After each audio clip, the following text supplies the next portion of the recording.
নমস্কার স্টাডিইQ বাংলাতে তোমাদের প্রত্যেকে জানাই সাদর অভিনন্দন। আমি পূজা মজুমদার তোমাদের সঙ্গে নিয়েছি এনসিইআরটির সমাধান, তাও আবার বাংলাতে।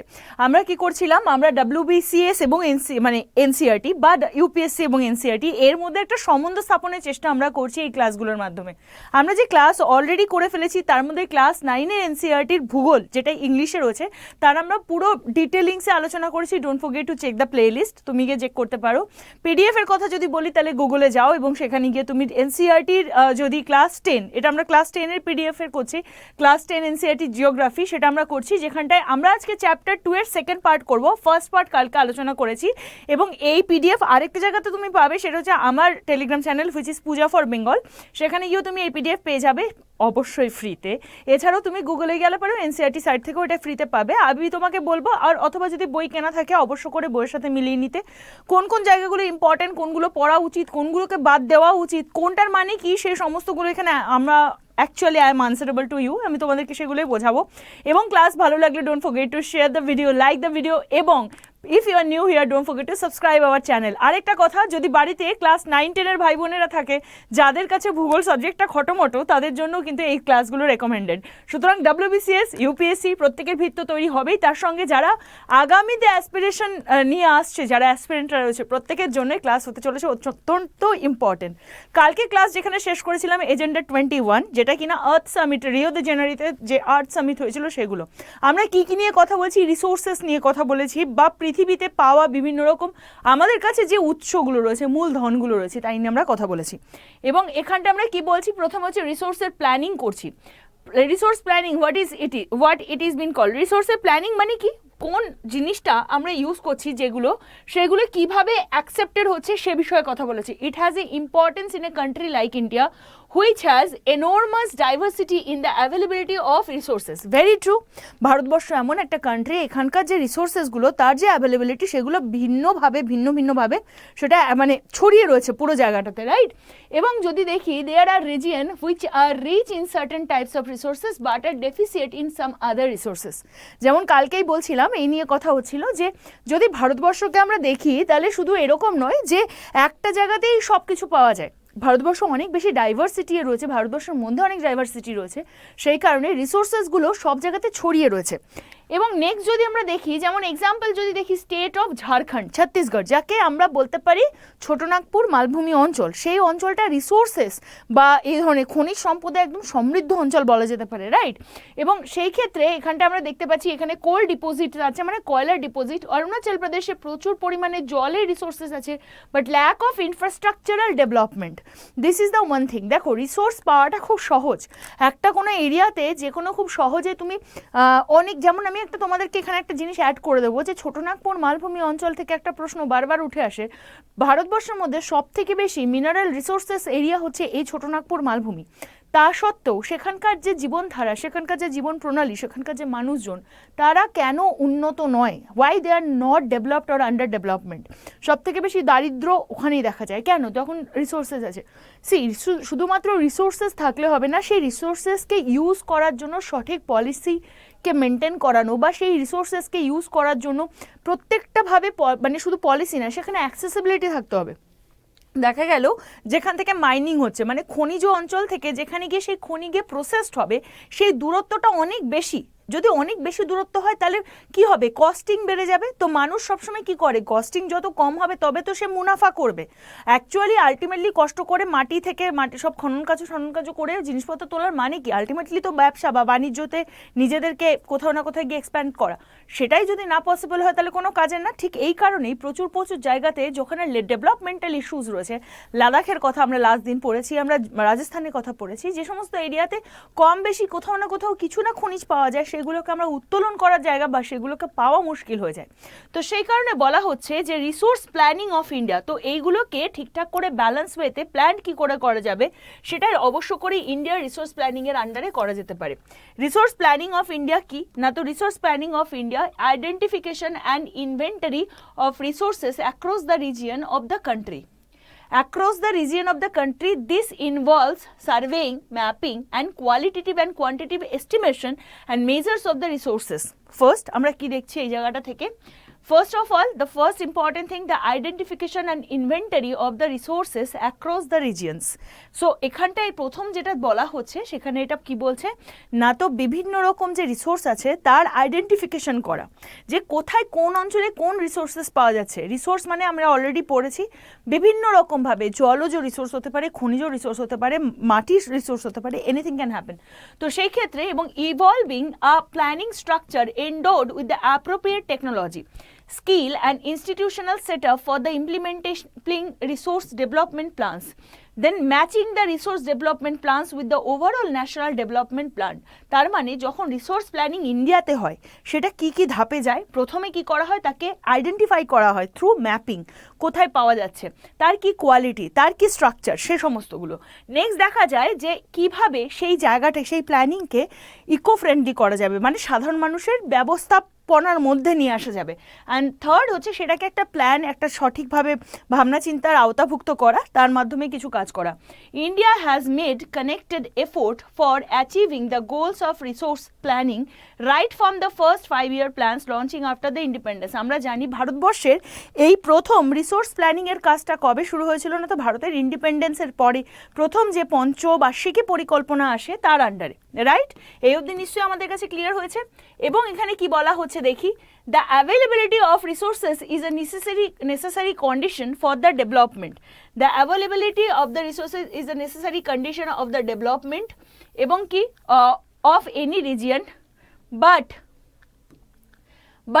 mere availability of the resources in the absence of the corresponding changes in technology and institution may hinder problem. See simple, এটাই আমি তোমাদেরকে এইমাত্র বুঝিয়ে বললাম। তোমার কাছে হতেই পারে রিসোর্সেস প্রচুর আছে, মানে তোমার কাছে তুমি খুব বুদ্ধিমান, মানে তুমি খুব বুদ্ধিমতী বা খুব বুদ্ধিমান, কিন্তু সেই বুদ্ধিকে যদি তুমি ঠিকমতো করে অ্যানালজিক্যালি ইউজ না করতে পারো, তোমার বুদ্ধি শুধুমাত্র থাকলে পরে সেটা কি হচ্ছে, wastage of your intellectual intelligence, wastage of your intelligence বলা যেতে পারে। তার মানে কি তোমাকে যদি সঠিকভাবে তোমাকে ইউজ করাতে হয় তাহলে সেইগুলোকে ঠিকভাবে তাকে টেকনোলজিক্যালি, তাকে বিভিন্ন রকম প্ল্যান ওয়াইজ তাকে কি করতে হবে, চ্যানেলাইজ করতে হবে। যদি সেই চ্যানেলাইজটাই না করা যেতে পারে তাহলে পরে কোথায় কতটা রিসোর্স আছে ইট ডাজন্ট ম্যাটার, রাইট? তারপরে আরও কি বলা হচ্ছে, এবং সেটা একমাত্র সেই রিসোর্স যদি ঠিকঠাক করে কন্টিনিউয়াস করে তবেই গিয়ে ব্যাকওয়ার্ড রিজিয়নগুলোকে ডেভেলপ করানোর জন্য, মানে ইকোনমিক্যাল ডেভেলপমেন্টের জন্য ভাবনা চিন্তা করা যেতে পারে। এখানে একটা ছোট ওয়ার্ক দিয়েছে, can you name some resource rich but economically backward region. See তোমাদের অলরেডি এটা আমি একটা উদাহরণ দিয়ে দিয়েছি, তুমি কিন্তু আমাকে বলতেই পারো in the comment section. The history of colonization reveals that rich resources in the colonies were the main attraction for the foreign invaders. Basically আমরা যদি একটু ইতিহাসও ঘাঁটি তাহলে পরে আমরা জানি, ইতিহাসও বলছে বারবার করে ফরেন ইনভেশন ভারতবর্ষে হওয়ার পিছনের কারণ কি, বারবার করে ভারতবর্ষে ফরেন ইনভেশন হওয়ার পিছনেও ছিল দ্যাট মিনারেল রিসোর্স বা বিভিন্ন রকম রিসোর্সে রিচ ইন্ডিয়া, রাইট? সেখান থেকেই তারা সব, মানে তাদের যদি মশলা বলা হয় বা এখানকার কাঁচামাল বলা হয়, সমস্ত কিছু তারা এখান থেকে নিয়ে গেছে। এবং কি সেই ক্ষেত্রে India has experience all these the different phase of colonization. Therefore, in India, development in general and resource development in particular does not only involve the availability of the resources but also the technology, quality of human resources and the historical experience of the people. Conservation of resource, এবার বলা হচ্ছে conservation. এই যে রিসোর্সের কথা বললাম এগুলোকে তো সংরক্ষণ করাও প্রয়োজন। মানে তুমি শুধু যে রিসোর্স পেয়ে গেলে, রিজার্ভ পেয়ে গেলে, মানে রিসোর্স পেয়ে গেলে এবং সেটা ইউজ করে গেলে, এক্সপ্যান্ড করলে, কিন্তু তাকে কনজার্ভ করাটাও জরুরি। So that is another way to reserve it. Resources are vital for development of activity. নিশ্চয়ই রিসোর্সেস কেন আমাদের প্রয়োজন, ডেভেলপমেন্টাল অ্যাক্টিভিটিসের জন্য, বাট ইরেশনাল আর consumption and the over utilization, again you have to understand this is why the planning is needed, right? If the planning is not available, then how it will be possible? তুমি যদি অনেকটা resource কোনো জায়গা থেকে পাওয়া গেল, তুমি সেটাকে কোনো ভাবনা চিন্তা না করে সেটাকে ইউজ করে সেটাকে শেষ করে দিলে, যদি সেটাই তুমি করো তাহলে তো তোমার কোনো লাভ হলো না, আখেরে তুমি ফল্ট হয়ে গেল, তুমি পুরো রিসোর্স ইউজ করে দিলে। So using it, that is also একটা ঠিকঠাক systematically plan wise, that is more important. Next বলা হচ্ছে, this had been main concern for the leaders and thinkers. For example, Gandhiji was very apt in voicing his concern about resource conservation in this word. Gandhiji কি বলেছিলেন, এই বিষয়টাকে এত বেশি তিনি মানে ইম্পর্টেন্স দিয়েছিলেন, তিনি বলেছেন there is a enough for everybody need and not for everybody's greed. খুব ইম্পর্টেন্ট একটা লাইন গো, বলা হচ্ছে পৃথিবীতে প্রত্যেকটা মানুষের জন্য নিড অনুযায়ী মানে প্রত্যেকের নিড অনুযায়ী প্রচুর দেওয়া রয়েছে, কিন্তু কারোর যদি আমি লোভের কথা বলি সেই অনুযায়ী অনেক কম পড়বে। বোঝা গেল? গান্ধীজি এই রিসোর্সের আন্ডারস্ট্যান্ডিং বা রিসোর্সকে ইউজের কারণে তিনি বলেছেন যে ভারতবর্ষে শুধু নয়, মানে পৃথিবীর জন্য বলছে যে প্রত্যেকের জন্য, আমাদের জন্য অক্সিজেন যথেষ্ট দেওয়া রয়েছে, বাট আমরা অক্সিজেন থেকেও কখনো কোনো ল্যাক করে যাই because of the over use of it. এটা একটা সাধারণ কথা বলা হলো। যদি একটা ছোটো খনিজের কথা বলা হয় সেটাও তো এখানে অ্যাপ্লিকেবল। যে কোনো জিনিস আমরা কি করি, আমরা ওভার করে ফেলি, এবং সেই ওভার মানে কি, আমরা আলটিমেটলি লোভে পড়ে করছি, রাইট? নেক্সট হচ্ছে বলা হচ্ছে that he placed the greedy and selfish individual and exploitative nature of the modern technology as the root cause for the resource depletion of the global level. He was against mass production and wanted to replace it with of the production by masses. মানে গান্ধীজি সবসময় একটা জিনিসকে present করেছেন, আমরা পরবর্তীকালে দেখব পলিটিতেও এটা পড়ে বুঝবো যে ডিপিএসপিতে গান্ধীজির এই ভাবনা চিন্তাকে, যেখানে তিনি কুটির শিল্পকে এই জায়গাটাকে অনেক বেশি তুলে ধরার চেষ্টা করেছেন। Basically what it is about, দেখো মাস প্রোডাকশন মানে মাসের জন্য প্রোডাকশন করার থেকে ইম্পর্টেন্ট মাস দ্বারা প্রোডাকশন, রাইট?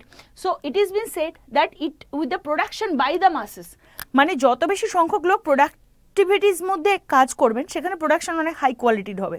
ব্রাদার শুধুমাত্র মানে মাসের নিডও বা জনগণের নিড যেটা প্রয়োজন সেটা কখনো শেষ হয় না, তুমি সেটাকে ভরতেই পারবে না, সেটাকে তুমি পূরণ করার চেষ্টা করতে থাকো, করতে করতে একটা টাইমে তোমার প্রোডাকশন মানে শেষ হয়ে যাবে। কিন্তু এই পুরো জনসমগ্র যদি সেই প্রোডাকশনটাকে প্রোডাক্টিভিটির মধ্যে কাজ করে সেটা আরও বেটার জায়গাতে যাবে। এই রিসোর্সের আন্ডারস্ট্যান্ডিংয়ের কথাই বলা হয়েছে। নেক্সট আমরা যেটা দেখবো সেটা হচ্ছে কি না, তো ল্যান্ড রিসোর্সেস। আমরা কোথায় বাস করি? ল্যান্ডের ওপর বাস করি।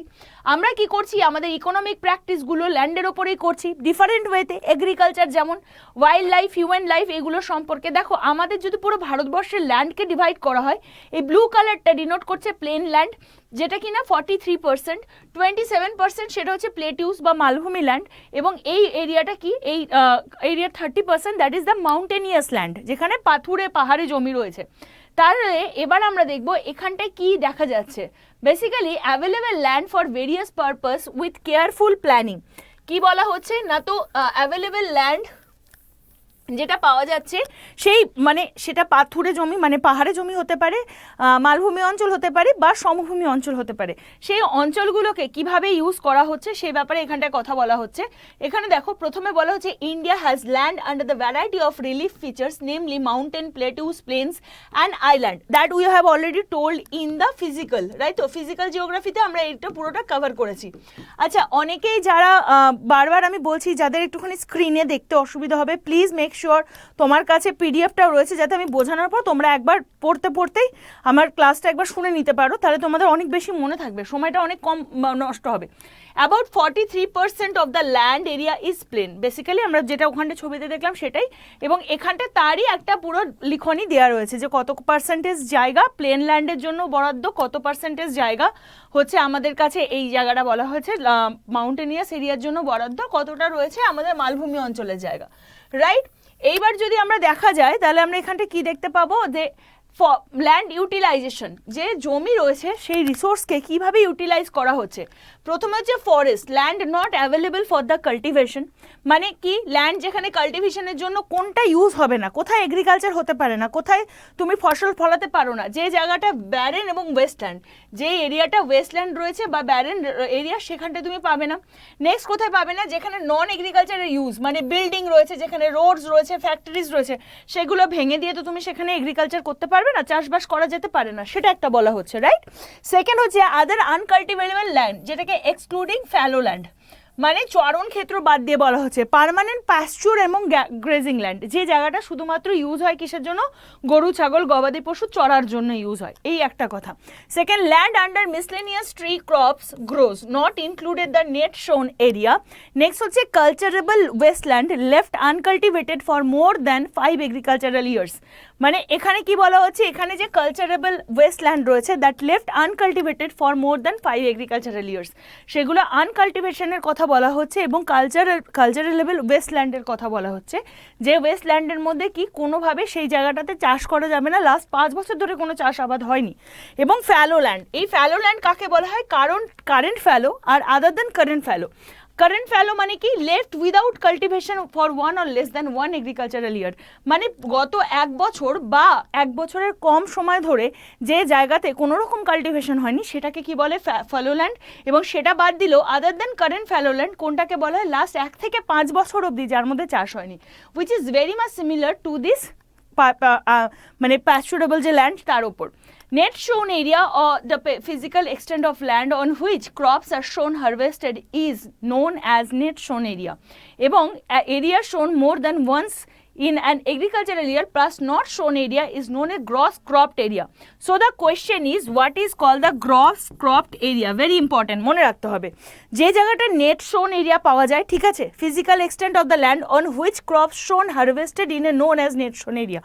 Net shown area কাকে বলা হচ্ছে, যে জায়গাটায় land on which, যে জায়গাটাতে যে পার্টিকুলার এরিয়া, মানে একটা পুরো এই যে এরিয়া, এখানে যদি এটা এগ্রিকালচারাল এরিয়া হয় যেখানে শস্য আবাদি ঠিকঠাক চাষ হচ্ছে, সেই যে টোটাল নাম্বারটা, that is mean call the net sown area, মানে যেখানে শো করা হচ্ছে বা বীজ বপন করা হচ্ছে, এবং সেই area then more than once in a agricultural year, মানে 1 বছরের মধ্যে যতগুলো জায়গাতেই টোটাল নেট শোন এরিয়া পাওয়া যাচ্ছে তাকে একত্রিত করে কি বলা হচ্ছে, না তো মিন বা গ্রস ক্রপড এরিয়া, কতটা জায়গাতে ক্রপিং হয়েছে।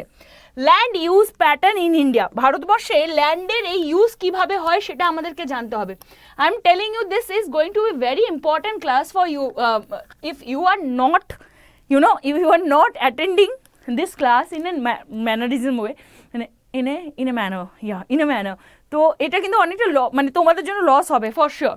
Land use pattern in India, because I am sure there is not a single channel or not any free channel যেটা তোমাকে এই এনসিইআরটি পুরো ক্লাসটা ফ্রিতে করাবে, দ্যাটস ফর শিওর।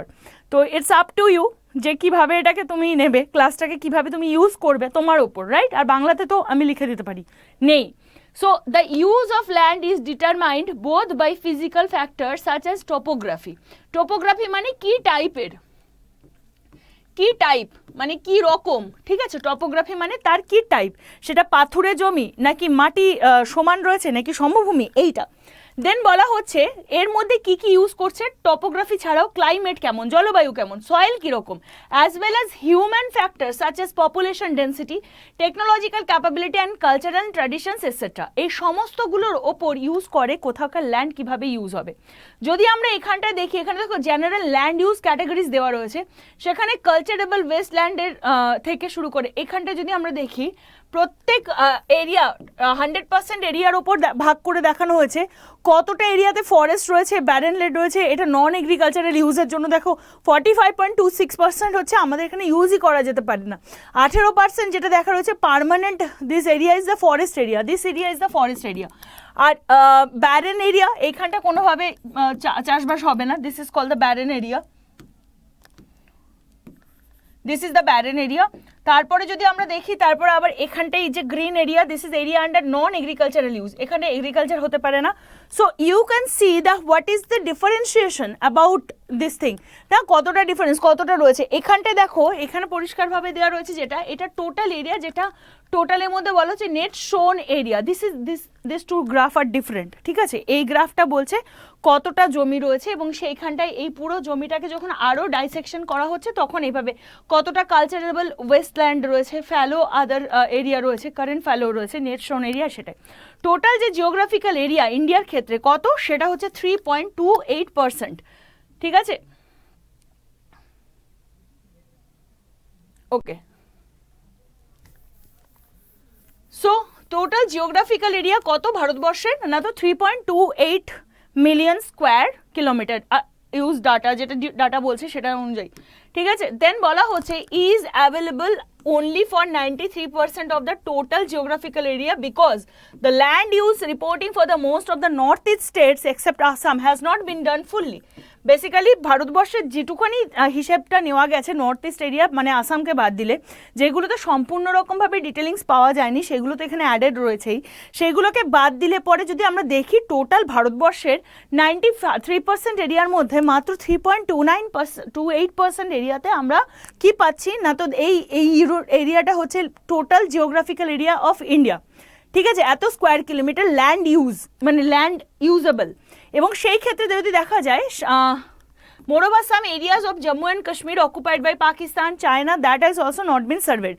পিওকের মধ্যে যে অংশটা পড়ে, চায়নার মধ্যে সিয়াচেনের যে অংশটা পড়ে, সেইগুলো তো ভারতীয়রা সেগুলো মাপতে পারেনি, সুতরাং ওই একটা এরিয়া দেখা গেছে যা আমাদের হাতে রয়েছে। The land under permanent pasture had also decrease, যদি দেখা যায় পার্মানেন্ট পাস্চুর ল্যান্ড সেটাও অনেকটা ডিক্রিজ করে গেছে, রাইট, অনেকটা কম হয়ে গেছে সেটা দেখা যাচ্ছে। Most of the other than the current fallow lands are either of poor quality of the cost of cultivation and কি বলা হচ্ছে এখানটা of such land is very high, hence this land are cultivated once or twice in about 2 or 3 years, and if these are included in the net shown area, then percentage of NSA net shown area in the India comes about 54% of the total reporting area. তোমাদেরকে এইমাত্র বোঝালাম যে total যে reporting area পাওয়া যাচ্ছে আমাদের 93% এর মতো যেটা পাওয়া যাচ্ছে, সেটার মধ্যে যদি আমরা দেখি প্রায় 50% area is under the net sown area. Pattern of the net sown area varies greatly from one state to another.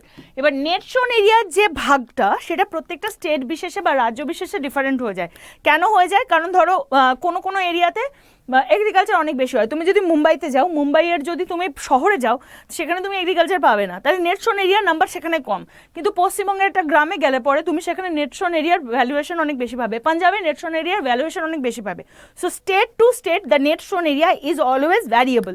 এবং কি যেমন আমরা জানি এছাড়াও less than 10% of Arunachal Pradesh, Mizoram, Manipur, Andaman, Nicobar Island এর জানি। এছাড়াও কি forest area in the country is far lower than the desired 33% of geographical area. Forest এরিয়ার হিসাবে যদি ধরা হয় ভারতবর্ষে তারও রিসোর্সেস অনেক কম হয়। And as it was outlined in the national forest policy 1952, national forest policy কবেকার এটাও মনে রাখার আমাদের, national forest policy of 1952, it was considered essential for the maintenance of the ecological balance. Why we need more than 33%? So that the ecological balance should be maintained, মানে আমাদের ভারতবর্ষের যে ecological বা এনভায়রনমেন্টাল ব্যালেন্স সেটাকে সাম্যাবস্থায় রাখার জন্য forest এরিয়ার increase হওয়া জরুরি। এবং সেখানে the livelihood of the millions of the people who leave on the fringes of this forest depends upon it. সব থেকে বেশি important the tribal community of India. Tribal community of India তারা কি করছে, তারা এই যে সমস্ত এরিয়াগুলো ফরেস্ট রিজার্ভ অঞ্চল সেগুলোতে তারা জীবন ধারণ করছে। তো forest area should be taken care of. এবং তার সঙ্গে a part of the land is termed as wasteland and land put to other non agricultural use. এবং একটা জায়গাতে এখানটা ইউজ কি হয় যে ওয়েস্টল্যান্ড হিসেবে ইউজ হচ্ছে এবং সেখানে এগ্রিকালচার করা যাচ্ছে না, এবং বা কোনো অঞ্চলটা রয়েছে যেখানে নন এগ্রিকালচার কাজগুলো করা হচ্ছে। অ্যান্ড ওয়েস্টল্যান্ড ইনক্লুডস, ওয়েস্টল্যান্ডের মধ্যে কী কী জায়গা পড়ছে, যে জায়গাগুলো পাথুরে, arid, deserted area, land put other non agricultural uses including settlements, road, railways, already we have talked about it. Now দেখো এই বিষয়টাই তুমি দেখতে পাচ্ছ একই কথা এখানে কিন্তু রিপিট করা হচ্ছে। What we read just before this, that is been repeated here. So this is the beauty of NCERT, that make you always very much available to you, make it always available to you. Land degradation and conservation measures, বলা হচ্ছে যে ল্যান্ডের যে degradation হয় তাকে কিভাবে conserve করা উচিত। এই যে আমি বললাম বিভিন্ন জায়গাগুলো, বিভিন্ন স্পেশাল জায়গাগুলোকে উল্লেখ করে দিয়ে বলা হলো যে এই প্রবলেমগুলো তারা ফেস করছে বা এই অসুবিধাগুলো আছে। তো এই in that case land degradation বা সয়েল যদি ডিগ্রেড হয় সেটাকে কিভাবে রক্ষা করা হয় সেই ব্যাপারে আমরা কালকে ক্লাস করব, এবং সেখানে সয়েলের কী কী ডিভিশন হয়, সয়েল কী রকম ইন্ডিয়াতে পাওয়া যায় সেই রিসোর্সেস সম্পর্কে সম্পূর্ণ আলোচনা করব আজকের ক্লাসে যতদূর হলো। Don't forget to revise it by your own, এবং আমাকে জানিও তোমাদের ক্লাস কীরকম লাগছে। Bye bye, take care and Jai Hind.